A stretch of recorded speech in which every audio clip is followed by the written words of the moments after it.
ఒకవైపు కాంగ్రెస్ ఏమో శూన్య హస్తాలు శుష్క ప్రియాలు అన్నట్టు వాళ్ళేమో నోరు మెదపకుండా కార్యాచరణ లేకుండా వాళ్ళు పూర్తి స్థాయిలో క్రియాహీనంగా వాళ్ళు ఉంటే, ఇంకోవైపు బీజేపీ గత 10 సంవత్సరాలు తెలంగాణ గిట్టకుండా తెలంగాణ పేరే మాకు పడది అన్నట్టు అడుగడుగున అవమానించింది. తెలంగాణ పుట్టుకను కూడా అవమానించిందే ఈ ప్రధానమంత్రి మోడీ గారు. అందుకే తెలంగాణకి అడుగడుగున తెలంగాణ మీద ప్రశ్నిస్తేనే పగబట్టినట్టు వ్యవహారం చేసిన బీజేపీకి కూడా ప్రజాక్షేత్రంలో బుద్ధి చెప్పాలి.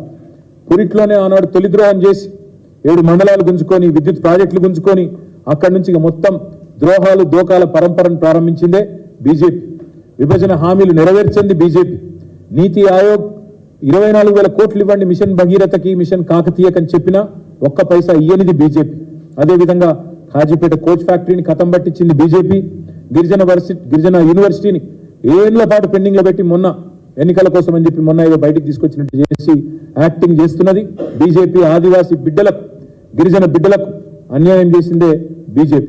ఒక్క నవోదయ పాఠశాల ఇవ్వకుండా ఒక్క కస్తూర్బా విద్యాలయం ఇవ్వకుండా ఈ 9.5 ఏళ్లు తెలంగాణ విద్యార్థులను సతాయించిందే బీజేపీ. ITIR ను రద్దు చేసి తెలంగాణ యువత నోట్లో మట్టి కొట్టింది బీజేపీ.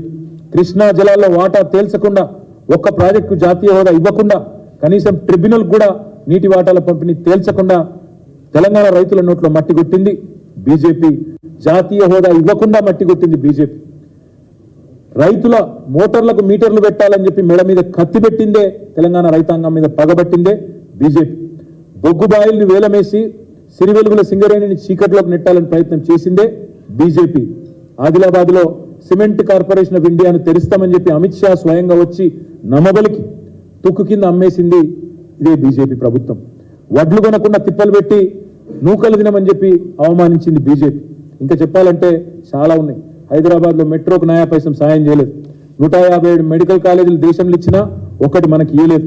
ఒక్క నవోదయ పాఠశాల ఇయ్యలేదు. ఇక అందుకే మేము చెప్పేది మత విద్వేషం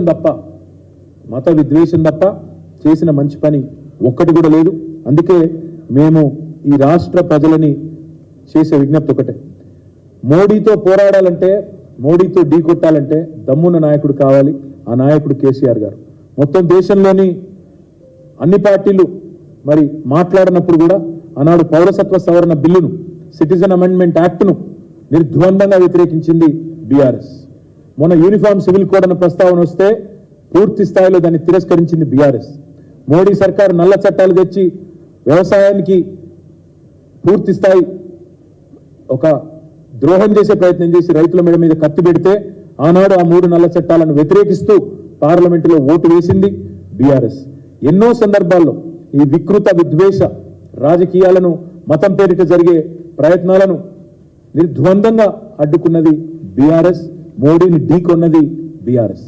అందుకే తెలంగాణ ప్రజలకు మేము చేసే విజ్ఞప్తి, తెలంగాణ గలం, తెలంగాణ దళం, తెలంగాణ బలం కేసీఆర్ గారి టీం. అందుకే ఈ పార్టీ ఖచ్చితంగా ఎంపీలు అక్కడ ఉంటేనే మన ప్రయోజనాలు పరిరక్షించబడతాయి. 2 జాతీయ పార్టీలు కూడా అవసరమైతే కుమ్మక్కై రాజకీయం చేస్తాయి. అవసరమైతే అండర్స్టాండింగ్ కూడా వచ్చినా ఆశ్చర్యం లేదు. పోయినసారి కరీంనగర్ లో, నిజామాబాద్ లో ఇంకా చాలా చోట్ల ప్రయత్నాలు చేసినారు.